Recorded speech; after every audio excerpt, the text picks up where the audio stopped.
Okay, we are live. And for all those people who are coming in and watching us live, you are to put hashtag live. And if you are watching on the replay, put hashtag replay. And if you are in, guys, I just want to turn comments on. If you are here, we'd like to see some comments. Okay, so we're waiting for some comments so that we know that you are all here. Okay. All right. So if you are here, just let us know if you are here. Put a comment. I know some people are on. I see it. Ensure that you put a comment, guy. Hashtag live. And if you are here on the replay, hashtag replay. All right. Renee is here. We'll talk. Thanks for coming in, Renee. So we're going to start. We are going to start because we have a lot to cover this evening. And before we get into it, guys, I just want to give you our epic little blockbuster movie here so that you can enjoy yourself while the other is streaming. So here we go.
That's amazing. Amy, you're going to be able to even talk. Okay, no, guys. I love this so have much. Sherman sub for me, like he does with my resumes, because I can't stop giggling. That was amazing. So tonight, guys, what we want to do is introduce a team, right? So we have a team here, and we're going to introduce a team before we get into it, because it's going to be great, guys. And we just want to introduce the team a little bit. So these are the ATS, what we call us now, the team. We have over 60 years of combined experience in recruiting, and we know what we're talking about. So when you see people on LinkedIn like Amy and KRISTEN and TEJAL and myself, we have been recruiting for a long time, and we understand what we're talking about when we talk about the job market and what's going on. So let me introduce Amy Miller. Amy has over 20 years of recruiting experience. You can ask Amy anything. AMA, she has her show every Friday. She talks about recruiting. Every week, Amy shares insight, advice, and the occasional rant about all things recruiting through her AMA Friday videos. From how to build a resume to accepting a job offer, Amy tackles tough topics with insights drawn from over 2 decades in the industry. Let us give Amy a hashtag AMA. That's for Amy. And then we look at KRISTEN. KRISTEN is a seasoned technical recruiter with more than 17 years of experience working for major recruiting firms in the USA. KRISTEN operates from Seattle area. If you're in Seattle, hashtag KRISTEN, okay? An experienced writer with credits such as freelance content writing for the Seattle Times and the UWA. And let us talk about TEJAL. TEJAL has over 7 years of experience in recruiting, a LinkedIn top voice and award-winning talent leader. He says, I believe that the hiring process shouldn't be a nightmare. I help people learn what recruiters are looking for and what it takes to get promoted. And yours truly, Yvonne Robinson. I have 15 years of experience in professional staffing. I went from the help desk to the executive desk as a senior director of delivery and recruiting, sales, and proposals in Canada. Yvonne is a career advancement coach. I help mid-level career professionals, leaders, and executives get hired and elevate their income. That means earn more money by communicating your best message with confidence. So today, guys, we're going to get into a lot of things here. We are going to talk about the ATS bot, the myths around that, and we're going to talk about the myths around the hidden job market. So I'm going to on screen, and so that you can see all these beautiful ladies without looking at my screen here. So let me remove this from there so you can see the beautiful ladies. Okay, so these are our beautiful ladies. My goodness, what a way to do your today's what, Wednesday afternoon. My goodness, we were going to send the drinks, right? But we couldn't get it through the screen. So let us look at some of our people who are here before we start. We want to say welcome to Lorna Gordon. Lorna is here. And Anusha is here. Daniel, thanks for showing up, Daniel. And we welcomed Renee. Okay, Lorna is here. Jay is here. We have Tiffany here. Thanks for coming, Tiffany. We have a lot of people entering. We have Robert Berry is here to cheer us on. We have Gary. So we have a lot of people coming in, and more are coming in at the same time. So we are going to start now, guys, and we are going to get to the ATS bot. And why don't let us take it away? Well, Amy, take it away. Oh my gosh. Okay. So there is a lot of mythology. I know this is not new to anyone, but there's a lot of confusion on how recruiters use their ATS and really what an ATS is. And this is so interesting to me. I actually posted this yesterday that if you are using a system to track applicants, it's in the name, that's an ATS. That could be a spreadsheet. That could be a notebook. Writing the names down, maybe, right? There's a lot of different ways and tools and things, and some are very fancy and super, bells and whistles, and some are not. But an ATS is really just a filing cabinet, a digital filing cabinet where we track the process that an applicant goes through. This has somehow become synonymous with robots and filters and AI, and that not be further from the truth. So the first thing we want to really clarify is an ATS is literally an applicant tracking system. Some are fancy, some are on the market, some are homegrown. The last 3 companies I've worked for have actually developed their own internal system, not on the market. It's specific to them, but none of them do anything without a person pushing buttons and telling it what to do. That is a hill we're all willing to die on here. I think we can confirm that the system, whatever version we're using, does nothing without human input. Amen, sister. All right, KRISTEN, you want to say something about that? Oh, yeah. So I'm going to tackle the bots. So much. And the reason I want to tackle the bots is because everybody think bots stands for robot. It does not. It stands for chatbot. So what a chatbot is in relation to the ATS is it is an API, which is basically just an application that can sit inside the ATS that if you have what are called knockout questions, and you may have these as just radio buttons, they may just be things that you press at the end of your application. They're very basic things. They have to be basic to satisfy legal requirements.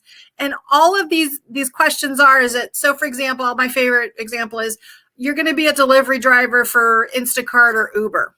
So Uber Eats. So like the questions that would be, are you legally licensed to drive?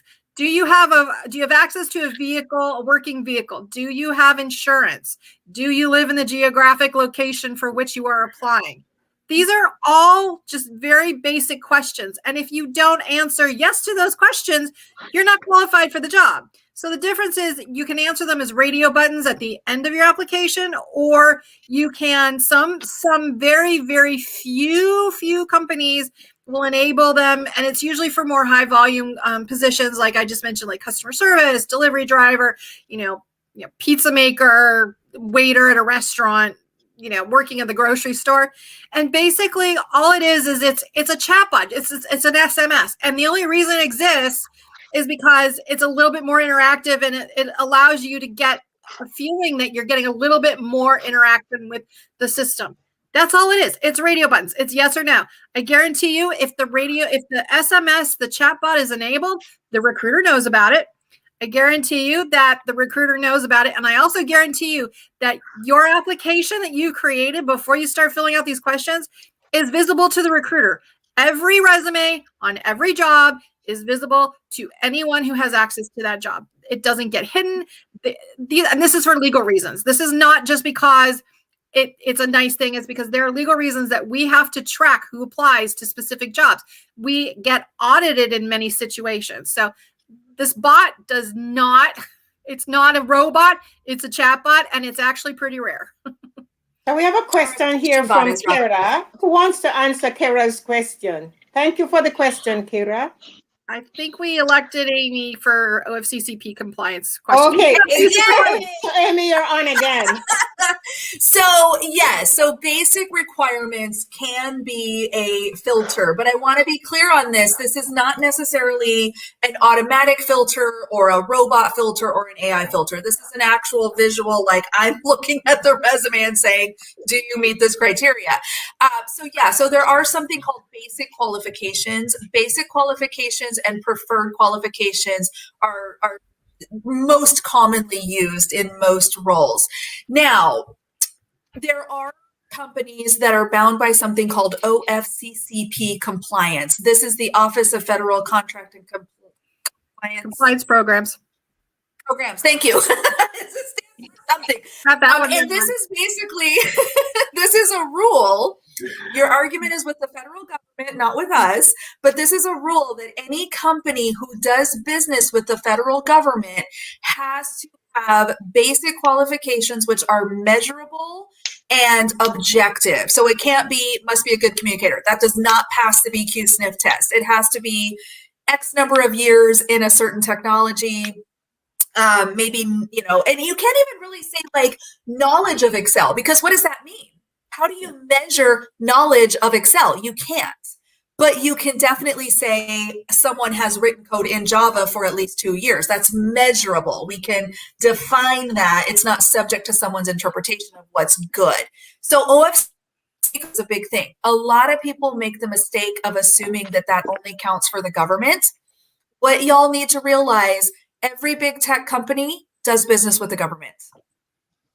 The security guard company that is going to place you to go protect the courthouse works with the government. The deli that sends sandwiches to your local congressman works for the government. So a government contractor is not necessarily the normal companies or usual suspects you think it is. Anyone who is doing business with the government to the tune of, I think it's $50,000 a year, Kristen, I know you did some research on this, is now bound by those OFCCP compliance rules. That means we can only consider applicants who meet the basic qualifications. So a lot of times you'll hear, well, if you're a 50% match, you should apply, or if you're a 70% match, you should apply. That does not count for basic qualifications. You have to be 100% matched for basic qualifications.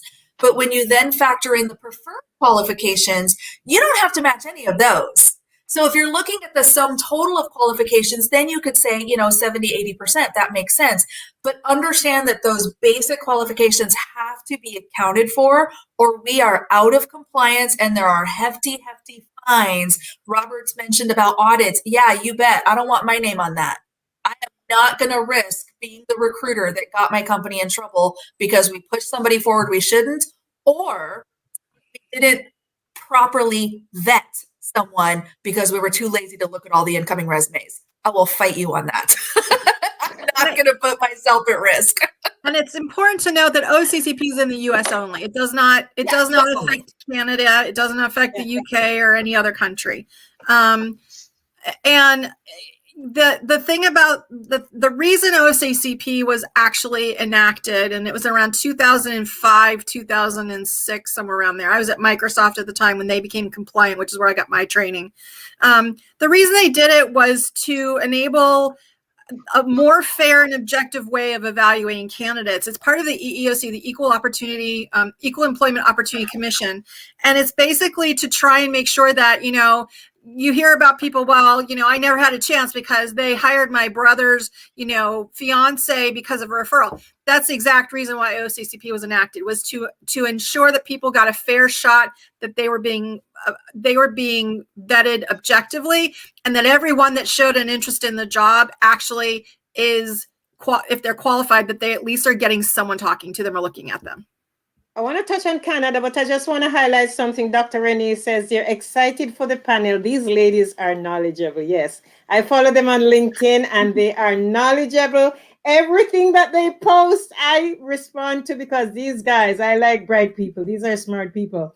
I just want to mention that in Canada, yeah, you are. And I just want to mention that in Canada, we have, like the federal government, they have mandatory and rated requirements. And it's a little bit different. You must meet all mandatory, but sometimes they say you have to meet 70% of the rated or 80% of the rated. So they use it to price, to put price on the talent.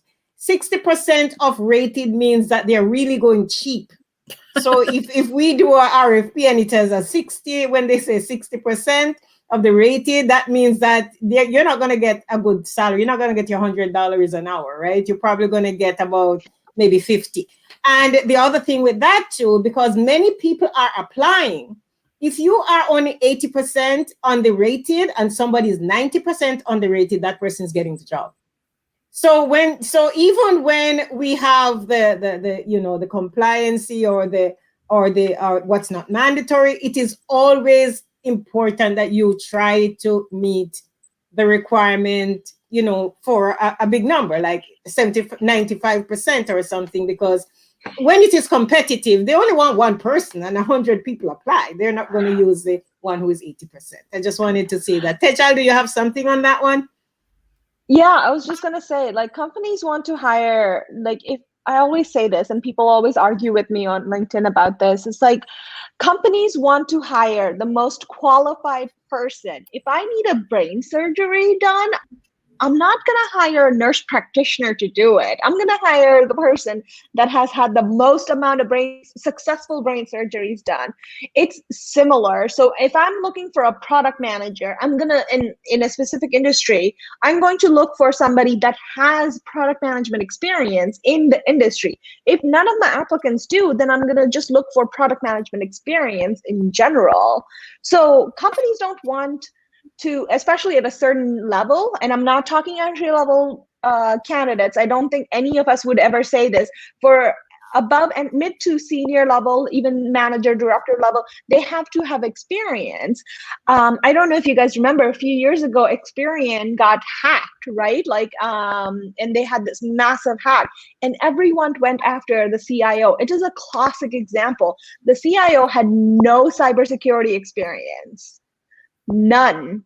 And she became the CIO. I don't know how that happened, but like I love to bring that up because I'm like, if you had put an actual cybersecurity person that had done cybersecurity for organization that understands, that has lived and breathed this this field for 10, 15 years, you probably wouldn't have had that happen because they knew the risk, what needed to happen. And not to say anything ill about the person, I'm sure they did everything they possibly could, but you, at a certain point, you need somebody that knows going to happen. If you're looking for, again, a brain surgeon, I don't want a med student to operate on my brain because they're going to leave a scalpel in my head, and that's not going to be good. Can you answer? Devendu, he's a big follower of you guys on LinkedIn. I know I see him up there, and he has a question for you. Quite often, basic requirements are pretty basic. In that case, if you have a capacity to interview 10 candidates and 45 candidates meet the requirement, which candidate gets the nod? The ones that meet the basic, then the preferred qualifications, if there are any. And then if we're going to be talking about, slicing and dicing, we're gonna find the candidate that has the most relevant experience to what we're looking for out of those 10 candidates. He has another. Sorry, go ahead, he has another one too. Yeah. No, I was just gonna take it a further step. So basic qualifications, preferred qualifications, and then industry experience.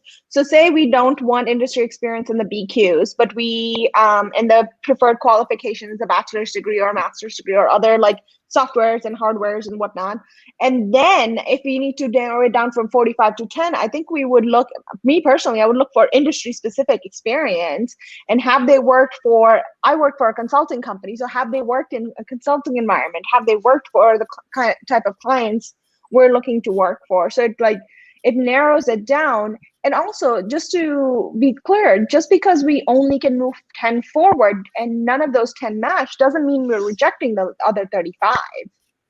Like if they match, we're keeping them on to ensure that if none of the first 10 match, we have a back pile so that we can just be like, okay, the first 10 didn't match. Here's another 10. Here's another batch. We want to fill. And I think Kristen, Amy, and I all agree, like we want to fill our jobs as quickly and as efficiently as possible. And we don't want to see a backfill for that position for at least a year or two.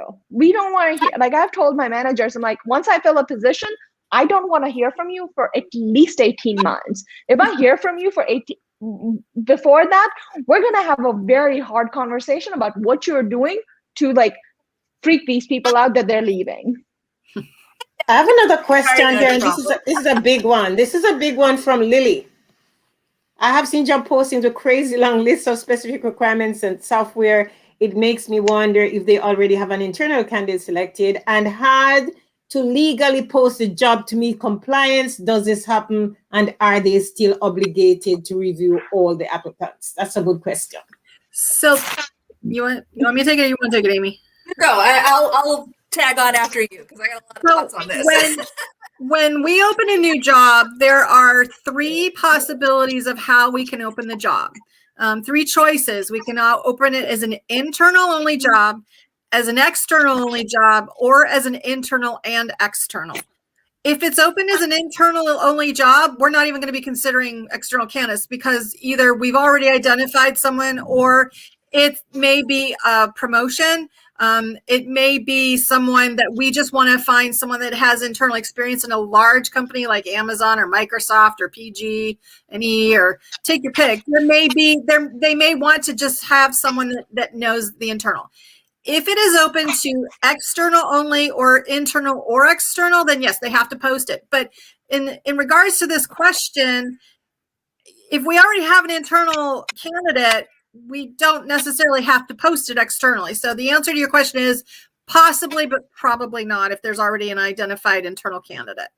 Awesome. Yeah, Wonderful. I would add on to that and kind of going back to what Divs was saying as well. Hi, friend. First of all, a lot of recruiters, myself included, I do this a lot. I actually strip a lot of BQs. I will sit down with my manager and say, okay, if you make all these things required, you're going to get 2 people and they don't live in the US or they're, you can't afford them or whatever. So I will actually purposely remove qualifications that are not truly must have. So we do want to make sure that we're limiting the number of BQs and we're doing everything we can to screen in and have more people make the cut than less. So that's number one. Secondly, I have made a commitment to my hiring managers. Anyone who meets the basic qualifications, you will see. We will then decide. So like KRISTEN said, are we using preferred qualifications as like a second layer to, trim down that list or whatever? There's ways to do that.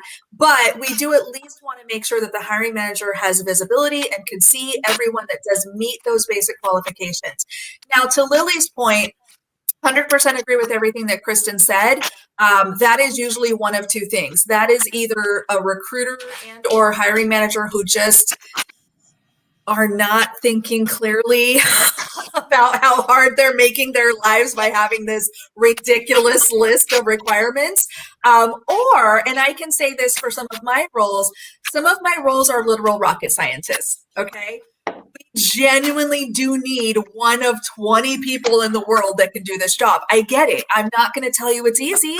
I may not get applicants for that role, but if we have determined that because of the nature of this role and the problem this person has to solve, sometimes those crazy requirements really are required. I don't like it either, but I do think that at least this panel spends a lot of time up front with the manager and says, what's really like mission critical, not nice to have. Nice to haves go in preferred. Mission critical stuff is what's in the basic or mandatory qualifications. And that's very good because a lot of sorry, TEJAL. So sorry. Go ahead. Yeah, I was just going to give an idea of like going further, like companies that don't have OFCC compliance or companies that, not everybody does it the way KRISTEN, Amy, and I do it, where we just like strip everything down and like, let's just talk about the bare minimum that they need to have. If you see a laundry list, nobody wants to make their lives harder. So if you're looking at 10 to 15 requirements in software, the ones that you need to worry about are the first 3 to 5, maybe 7. If you meet those like 3 to 7 requirements, and if you've done that and you can show it on your resume, that's what you need to worry about. Anything on the bottom, you don't need to worry about. Think about it as like, we're all women, so I feel like I can say this. Like, we have a laundry list of the things that we want our guys to have. We're gonna put the most important, Like, we're gonna put the most important things at the top. So because those are the most important things. Job descriptions are just like that. You're gonna put the most important things on the top because that's what people are gonna see. So when you're reading those job descriptions, just focus. If you have 10 to 15, just focus on the first 3 to 7. Absolutely, and absolutely. That's what I always tell people who are looking at job descriptions. They always put the most important first, and make sure that you do those. Yes. I also want to make sure people understand that a lot of times you'll have a long list in one bullet point, and it'll say this or this or this or this or this or this. There may be 10 things there. You only need one.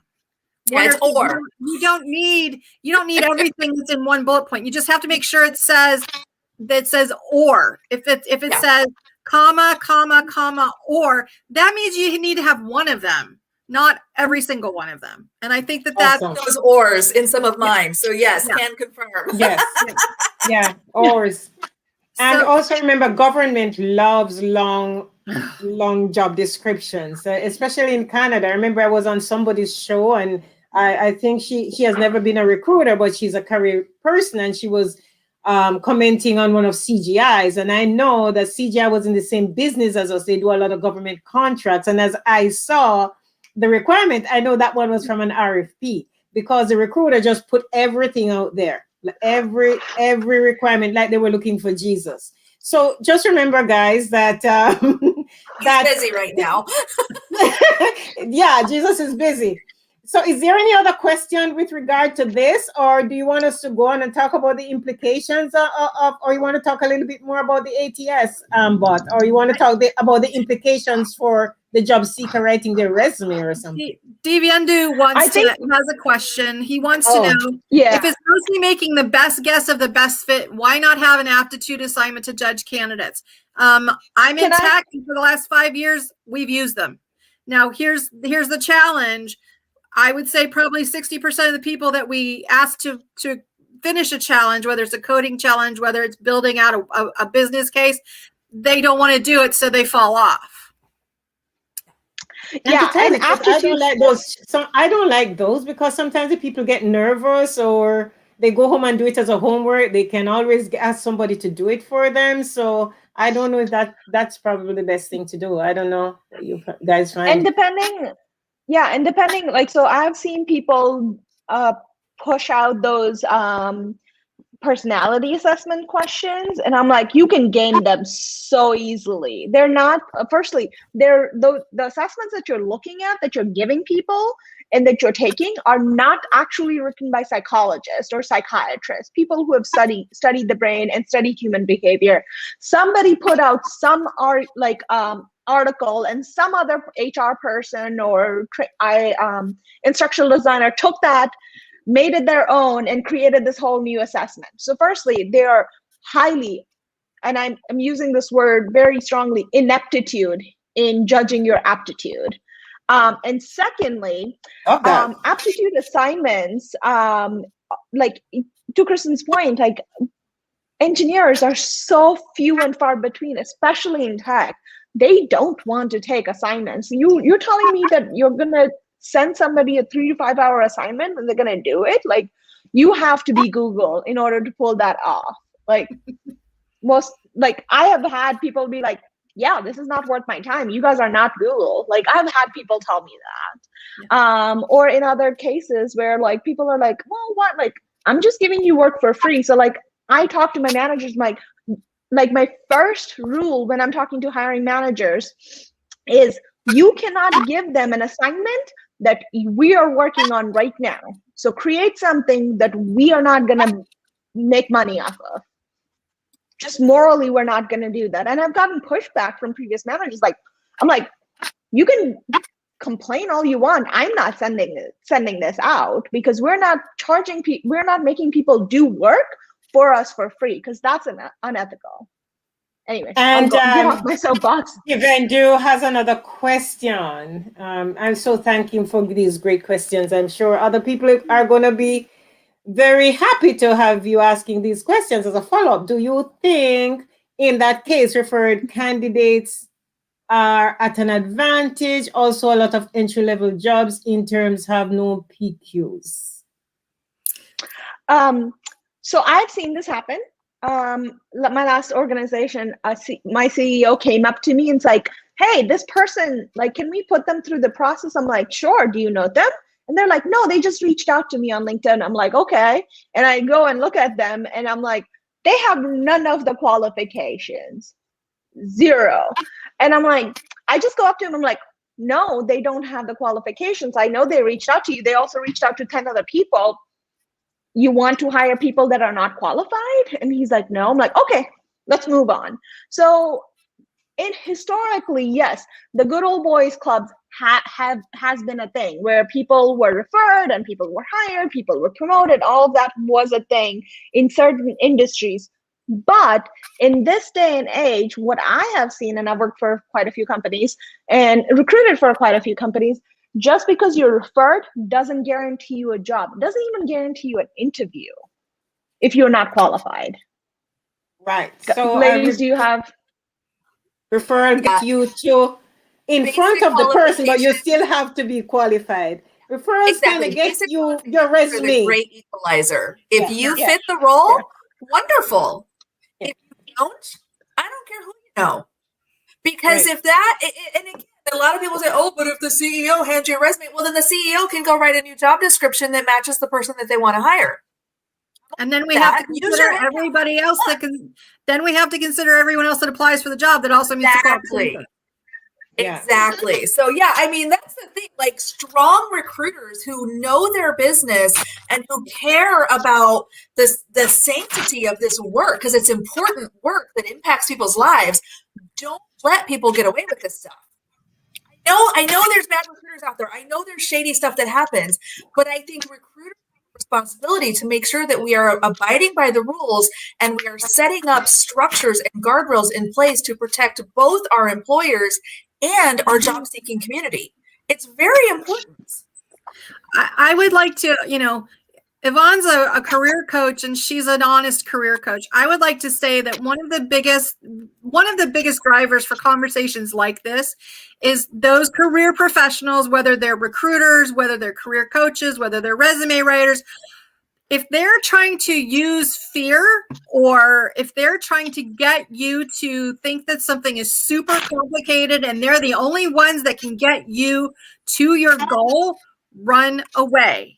Because they're using fear and misinformation to try and tell you false information to sell you something generally. That's been all of our experience. This has been one of the biggest things we've had to deal with, especially since the pandemic came up. Professional resume writers that have never looked at an applicant tracking system except to apply for a job. They have, people talking about, I'm going to get you around the ATS. Well, if they get you around the ATS, that means we never see you. Exactly. Getting around the system. Exactly. Getting around or past it. You have to, it's just all it is. It's a tool to get your information in front of the right people. That's all it is. It's nothing more. There's no secrets. There's nothing really, there's no way to game the applicant tracking system. It's just a database that allows us. It's like your phone contact list. That's all it is. I can pull different names up. I can pull different contact information up. I can make notes on different people. I can call them. I can email them. That's it. That's all it is. And also to piggyback on that is like, like I love saying this because I'm trying to lose weight here and I've been on this journey before. Like if somebody tells you that only keto works to losing weight, and you try keto and it doesn't work, you get frustrated, right? Like you're like, oh my God, keto didn't work for me. What do? Do you blame keto? You're like, no, like you go try a low carb diet or you try something else. There's no one way that works for everybody.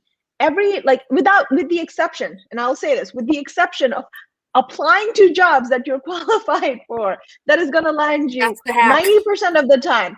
That's it. That's it. Like, people talk about it all the time. Like to go back to the weight loss analogy, like what is weight loss? Calories in versus calories out. Job search is applying to the job that you are qualified for. If I apply to a VP of people operations right now, I'm not qualified for it. I'm nowhere qualified for it. Of course, I'm going to get rejected. It's the same thing. Whether it's not even like, with the exception of entry-level people, it's not just, can you do the job? It's, have you done the job? And can you show it on your resume? Because that's what we're looking at. That's what we're looking for. So, yeah. Go ahead, Amy. Yeah, I was just going to say, I think there was a comment earlier about like keywords on resumes, and does that kind of set up like an unfair, bias, or does that maybe, kind of get somebody ahead, even if they're not technically qualified? I mean, here's the thing. When it comes to keywords, yeah, of course, we're looking for certain things on a resume. We're looking for terminology, those kinds of things. I'll give a personal example. I'm recruiting reliability engineer, right? And physics of failure, or POF, there's a couple different ways to use that term, really has to be on the resume. If it's not there, guess what? You don't meet the basic qualifications, you're not qualified. But it's not just a matter of physics of failure being typed on the resume. It's a matter of, I have conducted testing for physics of failure using this tool, and so there's the context around that keyword is what we're looking for. I have had hiring managers, this is no joke, I have had hiring managers reject candidates because they have literally said to me, well, I know why you pushed them forward. They have all the right words, but you know what? This is a bunch of keyword salad and I'm not interested. That person is trying to get salad. I like that. Hashtag keyword salad. Hashtag keyword salad. The hiring managers are very, very smart. Today. Keyword not falling for it. So I wrote an article last week or the week before. The three of us, Amy, TEJAL, and I, are on a free resume review group. And there was someone who was asking, he had applied for a job at a company for a financial analyst and accounting job. And he said, I nobody got back to me. I didn't hear back. What is this? And so he shared the job description, and I went through it, and I said, well, do you have 3 years of this and this degree and this? And he's like, well, I have the degree and I've got the years of experience in accounting, but he's like, but I only have 10% of one of my last job for a couple of years doing the financial analysis. And I'm like, well, that's like 2/3 of the job description. I mean, you're not qualified. I don't even need to see your resume just based on what you just told me. So you need to look at the entire job description. And I have a whole article on it. It's on my LinkedIn profile. You can read it. You really, really need to read through it. Don't just look. It requires an accounting degree and accounting experience. You need to see the context of why they're looking for an accounting degree, and are there additional things beyond that they're looking for. And if you do have that experience, the only way we know you have that experience is if you give it to us on your resume. You tell us what you've done, how you've done it, and what the results are, and what it looks like. We need you to paint us a picture. It's no what you've done, how you've done it, and what the results are. How are you successfully doing it? Yeah. And we have a question here, and I highlighted it. I've never heard of this. So Sylvia wants to know, what is your advice on recruiters requesting P11 data? What's that? It's an American thing? Personal it's PII.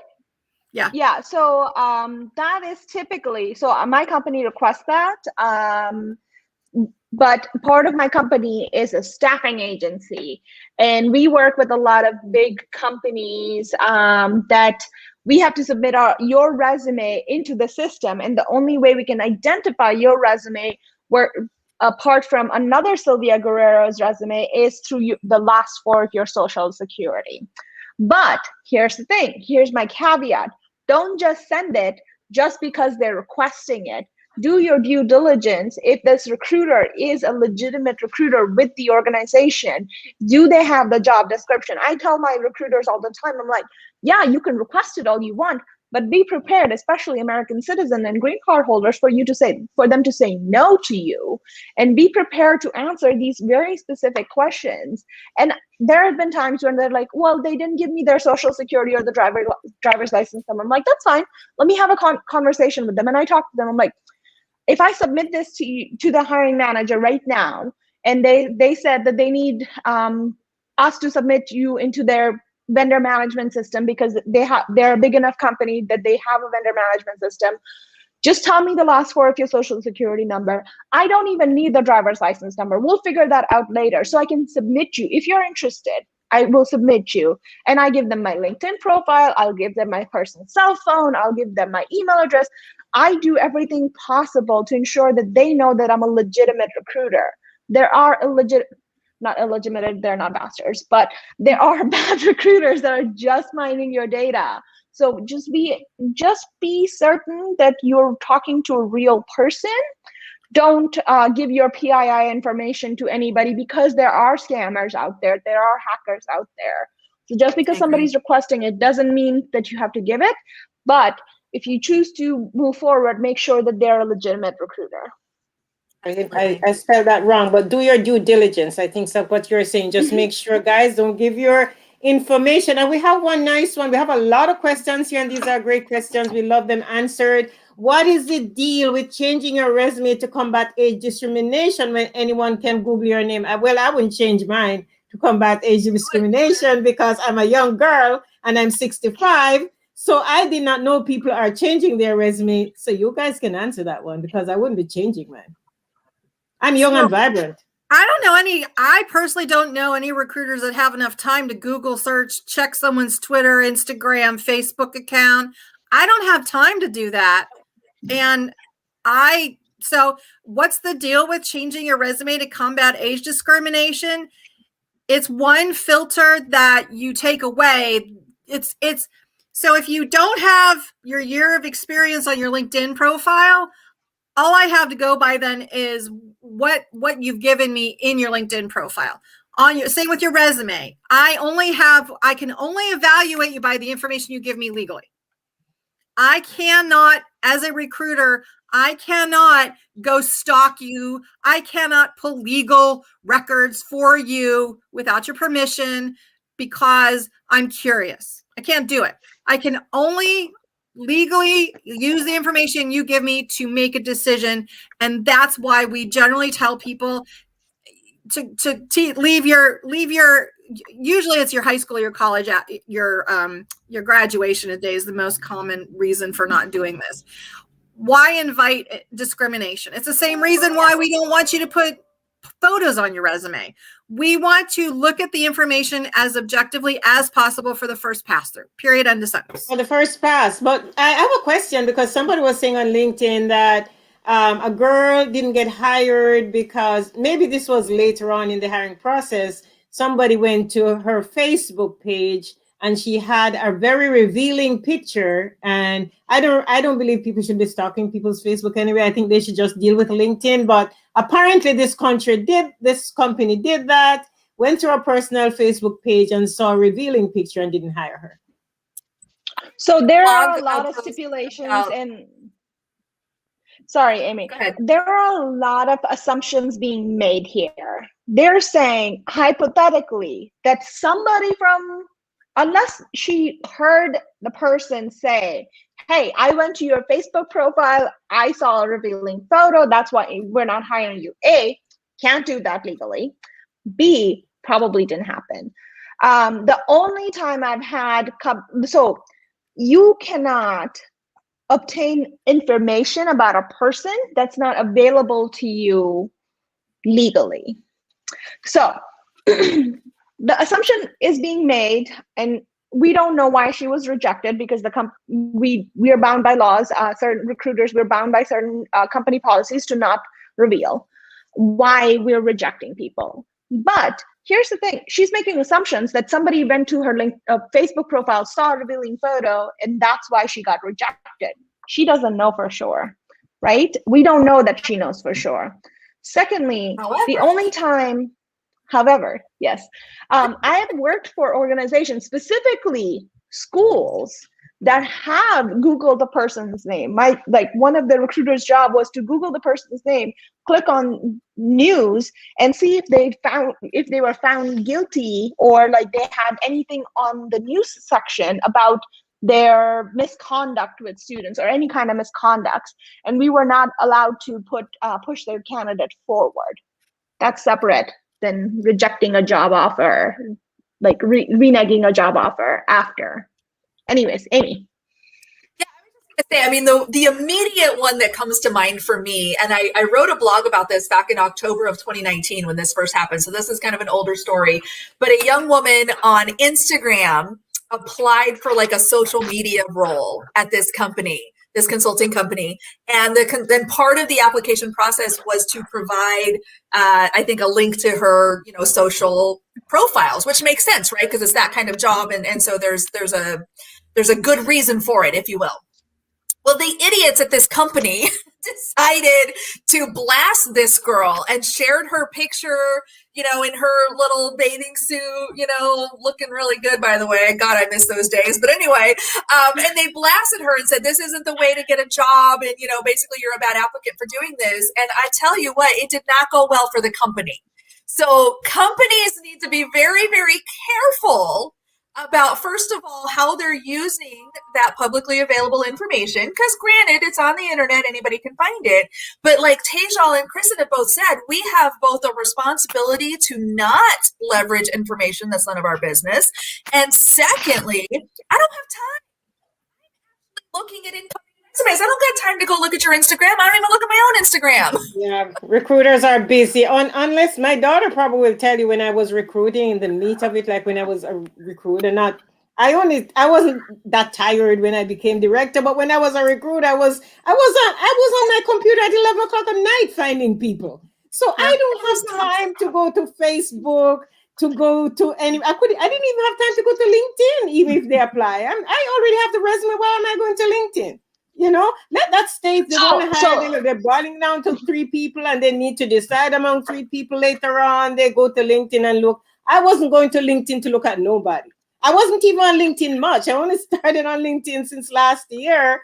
big time because I was so busy. You don't have the time. But we have Lily here talking about the 2-page resume. Okay.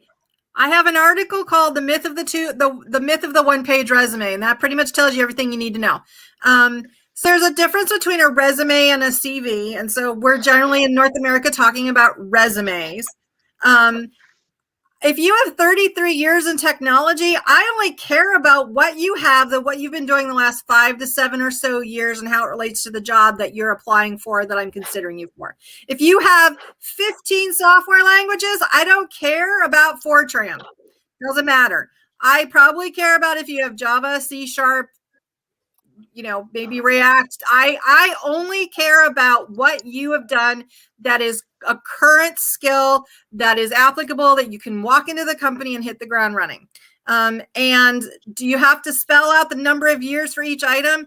No, you don't have to spell the number of years, because I want to see the last few years. If you've been using the same language for 5 years, I don't care if you have 15 years of it. I only care that you have 5 years of it. Does that make sense? There you go. There you go. All right. So I'm going to show something else here. Okay, keep going. Go ahead, TEJAL. No, I was just gonna say, 100% agree with KRISTEN over here. 33 years of experience is great. The point she was making is that the technology that you are using or working with 33 years ago is probably no longer relevant. Like, exactly. I have this problem with educational institutions, 4 years computer science degrees, that I'm like, you're still teaching people C++. Like, no, but like most companies don't use C++. Like, when my cousins in India, they're like, I'm going to get a bachelor's in computer science. I'm like, what are they teaching you? They're like, C++. I'm like, most companies don't use it. Well, don't they use it for embedded though? They use it embedded in mobile. Embedded in mobile too. Embedded and mobile. They're selling COBOL, some of them too. Yeah. But it's okay. Embedded and mobile, they use that for. Yeah. But I get what you're talking about. Yeah. Yeah, no. And like, I asked that question to these kids. I'm like, are you trying to go into a specific niche where it's mobile, embedded? Like, are you trying to be like in a niche? And they're like, no, I want to be like an everything engineer. I want to jump from this to this to this. I'm like, learn .NET and Java, because that's what you need to learn. Exactly. React. Yeah. And you know what? I need to go into the schools. Yeah. Because I think the universities are doing a poor service to the poor students. They are teaching them the things that they're not going to even get a job with. And I said it on this show, guys, because I've seen a lot of resumes and I've seen a lot of people coming out of school. How can I can't get a job? Because you did not learn the right things. Right? So Rollins is saying he agrees. So before I get to Rollins, Asif wants to know about anyone aspiring to move up to the next level, how to draft a resume for the role that he wants. Well, Asif, that means that you're looking at a prospecting resume because you don't have a job description. And you're going to have to sit down maybe with one of these ladies as a coach to show you how to write your resume to get to the next level, because it's not the same thing as just a regular prospecting resume. I'm going to be really, really blunt and honest, and I know both Amy and I have covered that in this particular part of career development in the last month. We've both written about it or we've made a video about it, depending on who it is. The truth of the matter is, it is very difficult once you're past your entry-level position in whatever your career is. It's very, very unusual for someone to move in a large or medium-sized company, to move from one level to the next in a new industry, in a new company. You're gonna have to make a choice. You're gonna have to either go to a new industry and make a lateral move, so stay in your same industry, and then try and get a promotion into the next experiential level up, or you're going to want to go to stay in your same industry, or what am I trying to say? Or you can try and get a promotion in your same industry. Yeah. It's always easier to make a lateral move and then get promoted within 6 months to a year. Always. Yeah, Yeah, and while I'm you're going to doing throw that, you do this. your gap. Well, I call it your gap analysis. See what the skills that you're going to need to do to the. So I have in my program, or what I do with people, I do help them to do their SWOT analysis and their gap analysis to help them and do what I call the stepping stone method to get them from one career level to another level. But it's not just writing a resume. It is more of it is more of a strategy. It is a strategy. It's not just writing the It's a resume. It's career going to take path. more. It's a career plan. path. It's a plan. So You it's put a a plan plan. together. So you have to put a And plan in place. So it takes a little bit more. And I'm going to say something that's going to land me in hot water with some people. The only people I have learned or known to jump from one level to the next in a new company are cis white men. Oh, Lord. Do we Nope. need another show for that? That's That's a whole other show. I've known Ted cis white men to go from like a recruiter position to a talent manager position to go to software engineer to an engineering manager, like just straight jump. And I'm like, how did you do that? They're like, oh, I just applied and interviewed. And I'm like, tell me your secrets because I need to know. And I've gotten people to pivot before and change career paths. But it's a plan. So, like I said, I know that it's gonna land me in hot water. I know what I'm saying is it's not everybody. It's anecdotal. Like, show me the lie. It's your anecdotal evidence. It is anecdotal evidence. I'm going to say one little thing for the Canadian people, especially the Canadian government. And I tell people I've read 40-page resumes before, okay? So don't laugh at me, you ladies. Because when they say the Canadian federal government, like a cybersecurity or some people, they have big resumes. It's because what we do, we have to do a matrix that has to say how many years of experience. And some of the clients will ask for 15 years of experience, right? And not 15 years of cybersecurity, but 15 years of experience total, but maybe 80 years of cyber. So you have to find the 15 somewhere. So, and you have to find it in every job that they have done. And these consultants are moving from job to job. So I always say it depends. It depends on where you're sending your resume to. It depends on which company. For example, Amy works with Amazon, right? Everybody knows Amazon. I love Amazon. I buy a lot from Amazon. I like their processes. So I'm giving Amazon. And Amazon is not paying me to say this. But I find that they have really good processes, just the way their process of buying and returning stuff. And so I am just figuring from my point, then if those processes look so seamless, maybe their recruiting process is well done up. Maybe they have good processes over there. So I would think that they are not looking for somebody with 15 years of experience. You're not the government, right? And they would, and she's working with the the rocket science. Satellites and all that stuff, like all that cool stuff. Satellites, you don't need 15 years. Yeah, they're not going to ask you for 15 years of experience. So it depends, guys, where you're sending your resume. So job seekers, do your research. Don't be lazy, okay? Audience. Be intentional about it, because I say career goals are life goals. It's like a business. If you didn't have a career, you would be running a business because you have to pay your bills. So just call your career your business, right? Your business, okay? Somebody's asking a question. All right. Looks like we needed 2 shows for this because we haven't even finished going through There's a lot of questions coming out and great questions too. This is so exciting. It is assumed that the candidate will move for the position. Some companies I apply to ask if I will relocate as part of the application, but others do not. I'm worried that recruiters will skip my resume because I'm not located where the position is located. US, you guys answer that one for me. So it depends on the company. It depends on the size of the company. If it's a small local company, they're probably not going to pay relocation for someone. If you're a customer service representative in Wichita, Kansas, and they're looking for, and you live in, Oklahoma City, no, they're not going to pay. They're not going to pay relocation for you. If a position is in an area and you're applying for it, and it is listed as being in San Francisco or Boston or Atlanta or Ottawa or Vancouver. If it's listed in a specific area, it's a fairly reasonable assumption to make that they may ask you if you're open to relocation. If it's not listed as a remote role, if it's not listed as flexible on location, then chances are they probably aren't in office. They are in the office and they probably want you to be in that general area. If they're offering relocation, they'll let you know. I mean, I have a reason for declining someone in my database that says not close enough to the office. So there you go.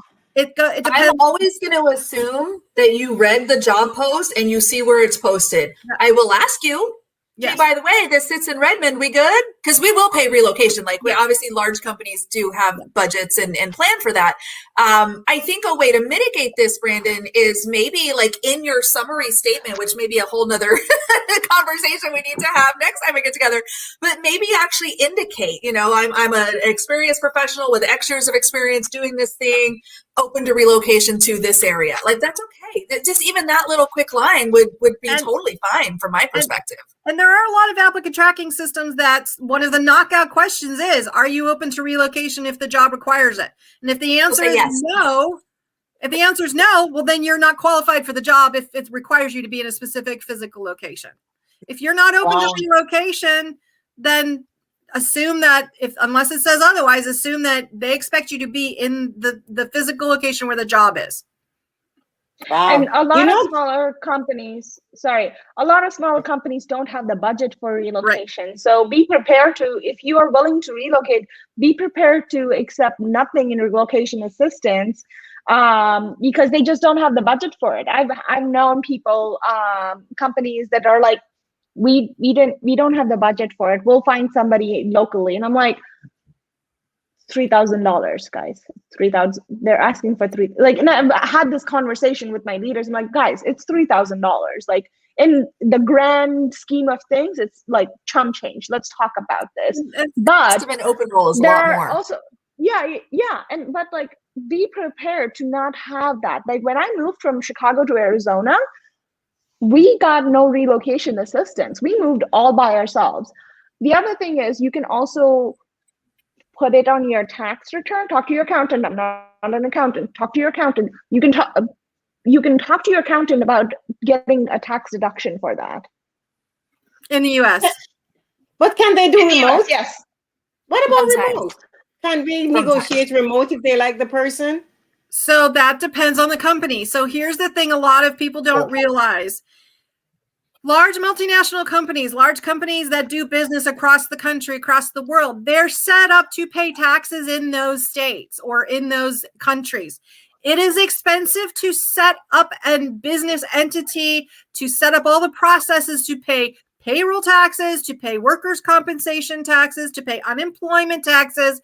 It is expensive to set up new business entities if you are not already doing business there. That is one of the reasons why the 100% remote out of the state where you live is not necessarily feasible for companies that are smaller than global or national companies. I have a whole article on it. It has to do with taxes. So we can generally do remote in state.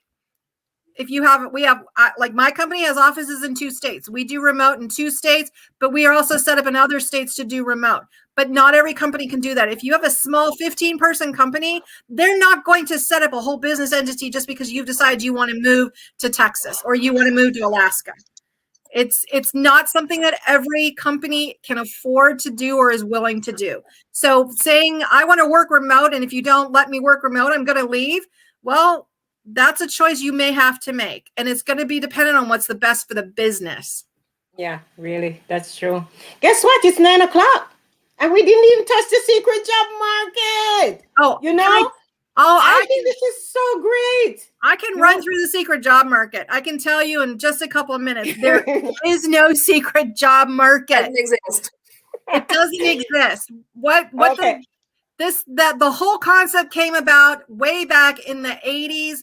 I'm talking like it literally came out in 1980 based on a study done in 1974, because I dug and I found the actual the actual study that it was based on. So the guy that wrote What Color's Your Parachute wrote an article in the New York Times in 1980, and he was talking about the hidden job market. Since the internet, there is no hidden job market. It doesn't exist. There is no hidden job market. What they're now trying to use that for is they're talking about networking. So someone's telling you, I'm going to teach you the secrets of the hidden job market. They're telling you they're going to teach you how to network. You can pay them if you want. If you're not sure how to do it, that's fine. You can pay it, but they're not going to tell you anything that you can't learn on your own by doing a little bit of research, watching Amy's videos, or reading our articles. Just saying.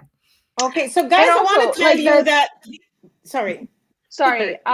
The only other time besides what KRISTEN just mentioned is that the jobs are not posted. We've talked about this. Like when jobs are not posted, if it's a confidential search, somebody's already in the position. They don't want to let the person know that, hey, they're not performing. It's an executive search. Like we're looking for CEOs, CTOs, like CFO. If I've done this, CFOs, like any VP or above level, like we've all posted positions like that where we've got entry level applicants for that. So we'll like not post fake news. Like that's okay. Like that's the only time when we're talking. It's such a. I want to say it's 5% of the jobs that are like not posted because because it's like it is a small portion. Niche area. Because somebody's getting promoted into the new position, somebody's about to get fired. Unfortunately, that's a reality. You're not performing, you're going to get fired, or it's an executive confidential search.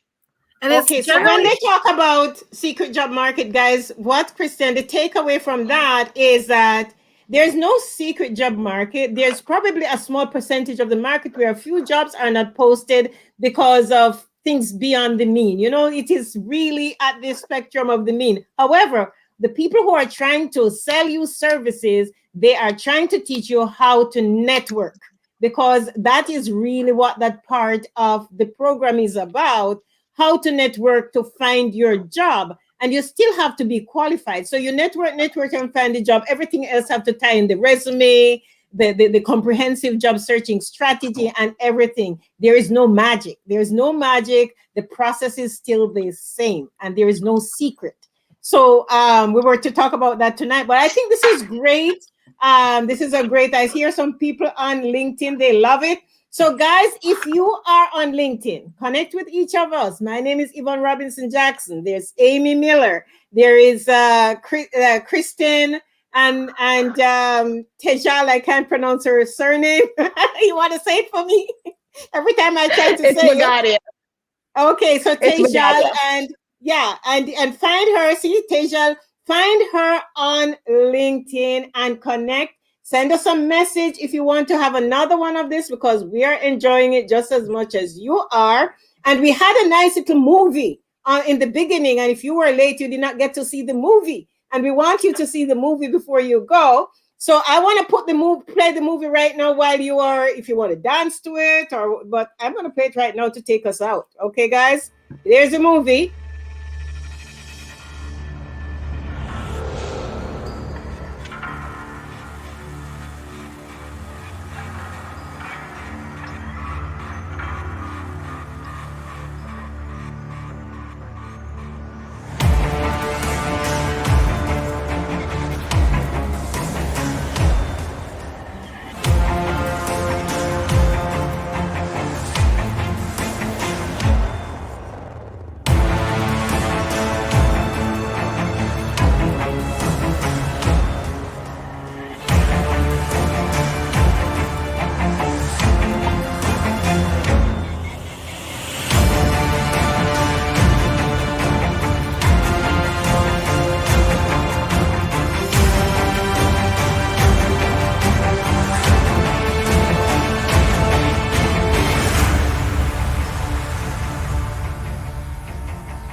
poor thing. It's gone.